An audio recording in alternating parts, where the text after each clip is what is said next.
అడుగుతున్నారు, మీరు చెప్పండి సార్. ఆన్గోయింగ్ సిచ్యువేషన్స్ కొన్ని జరుగుతూ ఉన్నాయి. ఇంతకుముందు టికెట్ రేట్లు పెంపు విషయంలో మీరు అందరూ కలిసి వైఎస్ఆర్సీపీ ప్రభుత్వాన్ని కలవడం కూడా జరిగింది. సో దాని మీద ఇప్పుడు ఒక కొంత సిచ్యువేషన్ అయితే ఉంది. సో మీరు కూడా అక్కడికి వెళ్ళిన వ్యక్తిగా మీ తాలూకా స్పందన ఏంటి ఈ విషయం మీద టోటల్గా? ఫస్ట్ ఆఫ్ ఆల్ మన ఆంధ్రప్రదేశ్ ప్రభుత్వ అసెంబ్లీలో కొద్దిమంది పెద్దలు చేసిన కామెంట్స్పై మెగాస్టార్ చిరంజీవి గారు స్పందించిన విధానం ఏమవుతుందో అది సత్యం, 100% సత్యం, 100% సత్యం.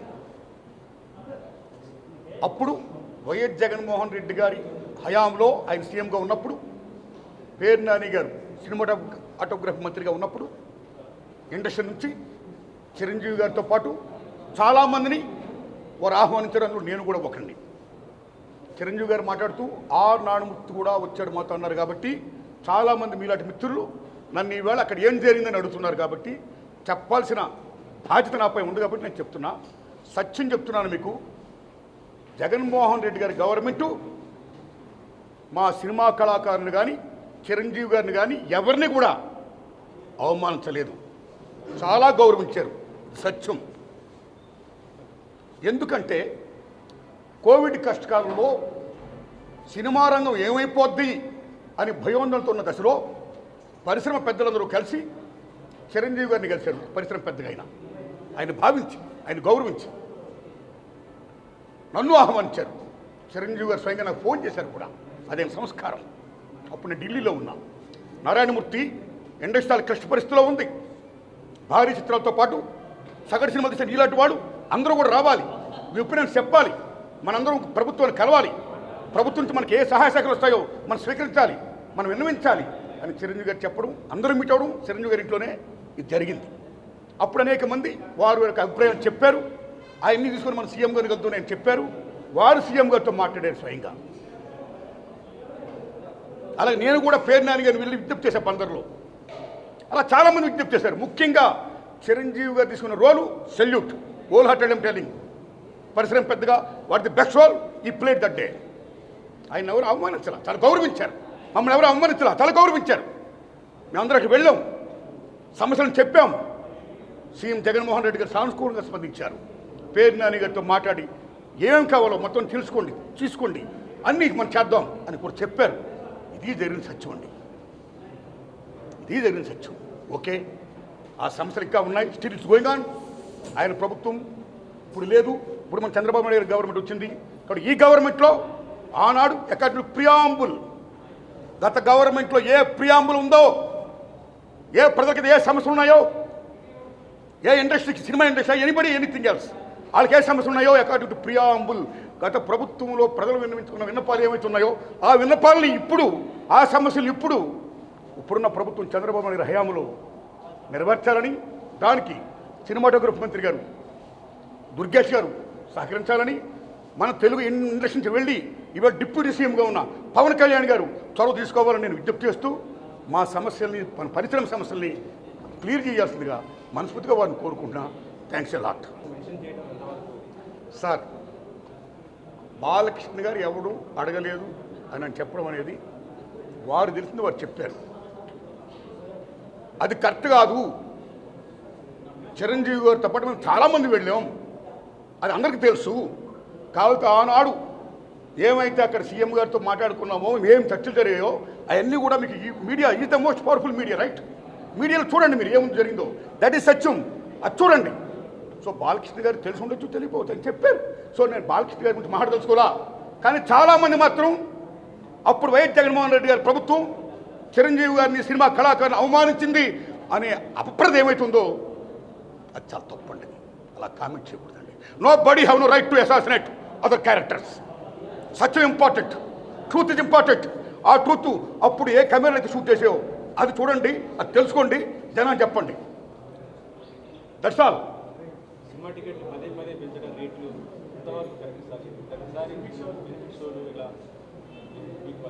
ఎస్, సిన్స్ బిగినింగ్ పరిశ్రమలో ఒక సగటు నిర్మాతగా, దర్శకుడిగా, నటుడిగా అన్నిటిని మించి ఒక ప్రేక్షకుడిగా మొదటి నుంచి నేను కానీ చాలామంది ప్రదక్షామం కూడా అనేక మంది సినిమా టికెట్ల రేట్లు పెంచొద్దు సామాన్య ప్రజలపై భారం మోపొద్దు అని ఎంతోమంది విజ్ఞప్తి చేస్తున్నాం, చాలామంది విజ్ఞప్తి చేస్తారు, కొంతమంది కోర్టు కూడా వెళ్తున్నారు. భారతదేశంలో సామాన్యుడు కూడా వినోదం మంచిది కేవలం సినిమా. మహాతల్లి సినిమా సామాన్యుడు కూడా వినోదం మంచిది. అలాంటి వినోదాన్ని కాస్ట్లిమెంట్ చేయొద్దు అని మేము అందరూ విజ్ఞప్తి చేస్తాం, చాలామంది విజ్ఞప్తి చేస్తారు, కోర్టు కూడా వెళ్తున్నారు. ఆ రోజుల్లో కేసీఆర్ గారు సీఎం గారు ఉన్నప్పుడు టికెట్ రేటు పెంచిపోతుంటే మాలాంటి వాళ్ళందరూ విజ్ఞప్తి చేశాం. మా విజ్ఞప్తిని మన్నించి కేసీఆర్ గారు అప్పుడు టికెట్ రేటు పెంచలా. కానీ తర్వాత అదే గవర్నమెంట్లో కొద్దిమంది వెళ్ళి ప్రొడక్షన్ కాస్ట్ ఎక్కువైపోతుందండి, టికెట్ రేట్స్ కన్నా పెంచకపోతే మేము కోరుకోవడం కష్టం అని కొన్ని విజ్ఞప్తి చేయడం వల్ల మళ్ళీ అగైన్ టికెట్ రేట్లు పెంచారు. అప్పుడున్న గవర్నమెంట్ కూడా పెంచారు. తర్వాత ఇప్పుడు రేవంత్ రెడ్డి గారి గవర్నమెంట్ వచ్చింది. రేవంత్ రెడ్డి గారి గవర్నమెంట్ వచ్చిన తర్వాత అగైన్ ఈ టికెట్ రేట్ పెంచడం అనేది స్టిల్ గోయింగ్ ఆన్. ఇది కరెక్ట్ కాదు. ఎందుకంటే టిక్కెట్ల రేట్లు పెంచేది కేవలం హీరో అభిమానుల కోసం, ఆ ఒత్తిడిని తట్టుకోలేక ఒత్తిడిని తగ్గించడం కోసం, కాస్ట్ని పెంచుకోవడం కోసం, కాస్ట్ని రీకాల్ చేసుకోవడం కోసం పెంచుతూనే ఉంటున్నారు. హీరో అభిమానులు కూడా తల్లిదండ్రులు ఉంటారు, హీరో అభిమానులు కూడా పేదవాళ్ళు ఉంటారు. ఒక్కొక్క టికెట్ 1000 రూపాయలు అయితే ఎలా కొంటారు టికెట్లు? ఎక్కడ అప్పుసప్పులు చేస్తారు? ఏమేమి పోతారు ప్రేక్షకుడు? ఎంత భారం మోపుతున్నారు? అది కరెక్ట్ కాదు. ఈవేళ మళ్ళీ చెప్తున్నాను మిత్రులారా, మీరు నమ్మండి, మన తెలుగు చలనచిత్ర పరిశ్రమలో ఫస్ట్ లవ్ కుష్ తీశారు. That is the biggest hit in India in Telugu. ఆ సినిమాకి 5 years పట్టింది శంకర్ రెడ్డి గారి నిర్మాతానికి. నేను 5 years తీశాను, ఎన్నో కోట్లు అప్పు చేశాను, ఖర్చు పెట్టాను, నా సినిమా రిలీజ్ చేస్తున్నాను, టికెట్ పెంచండి అని ఏనాడు ఆయన ప్రభుత్వం అడగలా శంకర్ రెడ్డి గారు. అదే love Kusha super duper hit అయింది. మీరు నమ్మండి, 5-6 సంవత్సరాలు కంటిన్యూగా ఆడింది. బళ్ళతో లాభాలు వచ్చాయి ఇన్ తెలుగు. లవ్ కుష, టేక్ హిందీ, మొగలాయ్ ఆజం, షోలే. మొగలాయ్ ఆజం ఆసిఫ్ గారు తీశారు, 9 ఏళ్ళు పట్టింది. బోర్డని కోట్లు ఖర్చు పెట్టాడు ఆయన. నాకు 9 ఏళ్ళు పట్టింది, చాలా కోట్లు ఖర్చు పెట్టాను, నా సినిమా రిలీజ్ చేస్తున్నాను, నాకు టికెట్లను పెంచండి అని ఆసిఫ్ గారు ఏనాడు కూడా ప్రభుత్వం అడగలా. ఆ సినిమా సూపర్ డూపర్ హిట్ అయింది. ట్రక్కులో లాభాలు వచ్చాయి in Hindi. Take Sholay, GP SIP గారి సినిమా ది గ్రేటెస్ట్ హిట్. ఇన్ని కోట్లు పెట్టాం, టికెట్ పెంచండి అని జీపీ సిప్ గారు అడగలా. ట్రక్కులో లాభాలు వచ్చాయి, సినిమా బ్రహ్మాండం డబ్బులు వస్తాయి. That's all. You come to English, there is Ben-Hur, there is 10 commandments. Cecil BD మీద 10 commandments కానీ బెనహార్లు కానీ చాట నెక్స్ట్ హీరో బోల్డెన్ కోట్లు ఖర్చుపోయి. కానీ ఏనాడు ఆ నిర్మాతలు మాకు ఇన్ని కోట్లు ఖర్చుపోయి మాకు డబ్బులు పెంచండి, టికెట్ రేటు పెంచండి అని ప్రభుత్వం అడగలా. ఆ సినిమాని ప్రేక్షకులు బ్రహ్మరథం పట్టారు, ఆడించారు. మీరు నమ్మండి, గూడ్సుల్లో లాభాలు వచ్చే వాళ్ళకి. సినిమా బాగుంటే డబ్బులు వస్తాయండి. ఈ రకంగా టికెట్ రేట్లు పెంచుకుంటూ సామాన్యుడిపై భారం మోపడం అనేది పరమ దారుణం దర్శాలు. నేను ఒకటే కోరుతున్నాను రేవంత్ రెడ్డి గారిని, అయ్యా రేవంత్ రెడ్డి గారు, మీరు అసెంబ్లీలో మాట్లాడుతూ అసెంబ్లీ సాక్షిగా నా హయాంలో టికెట్ రేట్లు పెంచను, మిడ్ నైట్ షోలు వేయనన్నారు మీరు. టికెట్ రేట్లు పెంచను, మిడ్ నైట్ షోలు వేయనన్నారు మీరు. మేమందరూ ఆనందించాం, అశద్వానంతో క్యాప్స్ కొట్టాం. కానీ రేవంత్ రెడ్డి గారు, కానీ ఈవేళ మీ గవర్నమెంట్లో ఏం జరుగుతున్నాయి? గత గవర్నమెంట్లకి మీ గవర్నమెంట్ కూడా ఎవరైతే వచ్చి వాళ్ళు నష్టాలు చెప్పుకుంటున్నారో, మాకు ఇంత ఖర్చు అయిపోయింది, టికెట్ రేటు పెంచకపోతే మాకు గతి లేదు అని అంటున్నారో, మీరు వెంటనే ఇమ్మీడియట్గా వాళ్ళందరికీ టికెట్ రేటు పెంచుకోమని మీరు జీవో పాస్ చేస్తున్నారు. ఇక్కడ మీరే కాదు, అక్కడ ఆంధ్రప్రదేశ్ గవర్నమెంట్ కూడా 2 రాష్ట్ర ప్రభుత్వాలు ఇలా టికెట్ రేటు పెంచడం అనేది దారుణం. మీరు ప్రజలను మన్నించండి, సగటు ప్రేక్షకులను మన్నించండి. మీ డిమాండ్ ఫ్రమ్ ద పీపుల్, వాళ్ళని మన్నించండి. డబ్బులు అయిపోతే మన మిగతా సినిమాలు ఎక్కడ చూస్తారు? వాళ్ళు అప్పు సొప్పు చేస్తే ఇంత డబ్బు పెట్టేసి చూస్తే మిగతా సినిమాలు ఎక్కడ చూస్తారు వాళ్ళు? తర్వాత చూద్దాంలే, మనం ఓటీటీ చూద్దాంలే, ఎక్కడ చూద్దాం ఉంటారు. మిగతా సినిమాలు చాలా డ్యామేజ్ అయిపోతుంది. అది ఒక రకంగా చెప్పాలంటే టికెట్ రేటు పెంపకం అనేది సగటు ప్రేక్షకుడిపై భారం మోపడమే కాదు, అభిమానుల యొక్క రక్తాన్ని జరగలా పిప్పేయడమే కాదు, సగటు చిత్ర నిర్మాతలను కూడా చాలా డ్యామేజ్ చేస్తున్నారు. అది కరెక్ట్ కాదు. ప్రేక్షకుడి ముందు మనం కాపాడుకోవాలి. ప్రేక్షక దేవుడు అంటాం మనం. సినిమా అనేది తీసేవాడు, చూసేవాడు, చూపించే సినిమా. అందుకే సినిమా ఇండస్ట్రీ పరిశ్రమ నిర్మాతతో పాటు దర్శకులతో పాటు 24 క్రాఫ్ట్స్తో పాటు వాడు ఎంత ఇంపార్టెంటో, ప్రేక్షక దేవుళ్ళు ఎంత ఇంపార్టెంటో, వారిద్దరికి మధ్య సంధానకర్తగా ఉండే సినిమా థియేటర్లు అంటే దేవాలయాలు. అది అంత ఇంపార్టెంట్. కాబట్టి సినిమా ఇండస్ట్రీ మనుగడ సాగించాలంటే, అందరం బాగుండాలంటే దయించి రేవంత్ రెడ్డి గారు, చంద్రబాబు నాయుడు గారు దయించి టికెట్ రేట్ పెంచకండి సార్. మీకు హంబుల్ రిక్వెస్ట్ చేస్తున్నా, దండం పెడుతున్నా. సగటు ప్రేక్షకులు మీరు గౌరవించండి sir. You must respect the people. My whole heartedly I'm requesting you. Please please. Thank you. మన తెలంగాణ రాష్ట్ర ముఖ్యమంత్రి శ్రీ రేవంత్ రెడ్డి గారిని, మన ఆంధ్రప్రదేశ్ ముఖ్యమంత్రి శ్రీ చంద్రబాబు నాయుడు గారిని నేను విజ్ఞప్తి చేస్తున్నాను. అయ్యా, మా సినిమా ఇండస్ట్రీలో చాలామంది ప్రముఖులు వారి సమస్య చెప్పుకోవడం కోసం మీరు పిలుస్తున్నారు, వారు చెప్తున్నారు. What the best service you are doing. ధన్యవాదం. ఇండస్ట్రీ డెవలప్మెంట్ కోసం వాట్ ది బెస్ట్ కాంట్రిబ్యూషన్ మేము చేస్తామని చెప్తున్నారు. ధన్యవాదం.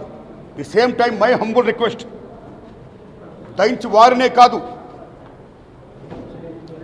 ఫిల్మ్ ఇండస్ట్రీకి ప్రాతినిధ్యం వహిస్తున్నటువంటి ప్రొడ్యూసర్ కౌన్సిల్ వారిని, ఫిల్మ్ ఛాంబర్ వారిని, సేమ్ టైం సగటు నిర్మాతలను కూడా మీరు ఆహ్వానించండి. వాళ్ళ సమస్యలు తెలుసుకోండి. ఎన్నో సమస్యలు దే ఆర్ ఫేసింగ్.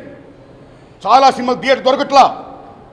ఎన్ని సంవత్సరాలు బట్టో అనేక గవర్నమెంట్ విజ్ఞప్తి చేస్తున్నాం, సగటు సినిమాకి థియేటర్ మీరు ప్రొవైడ్ చేయండి అని. ఇంతవరకు డిమాండ్ నెరవేరలా. ఆ ఒక్క డిమాండ్ కదా, అనేక డిమాండ్ నెరవేరలా.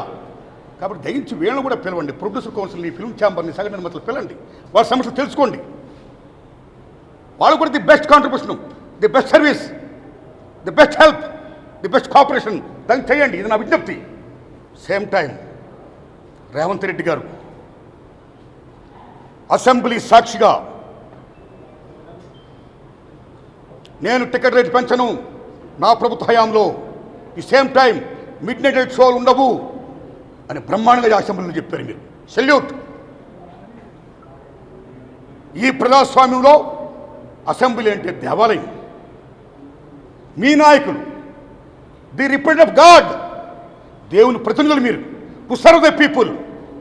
కాబట్టి అలాంటి అసెంబ్లీ దేవాలయంలో మీరు ఏం మాట ఇచ్చారో ఆ ఆడిన మాట తప్పకుండా ప్రేక్షకుల్ని, సగటు నిర్మాతని, టోటల్ ఇండస్ట్రీని, మొత్తం పరిశ్రమ మనుగడ్ని కాపాడవలసిందిగా, ఇంకా టికెట్ రేట్ పెంచకుండా, ఈ మిడ్ నైట్ షో లేకుండా మీరు చేయాల్సిందిగా హృదయపూర్వకంగా తమరిని, సీఎం చంద్రబాబు నాయుడు గారిని నేను మరీ విజ్ఞప్తి చేస్తున్నాను. Please honour the people. నమస్తే.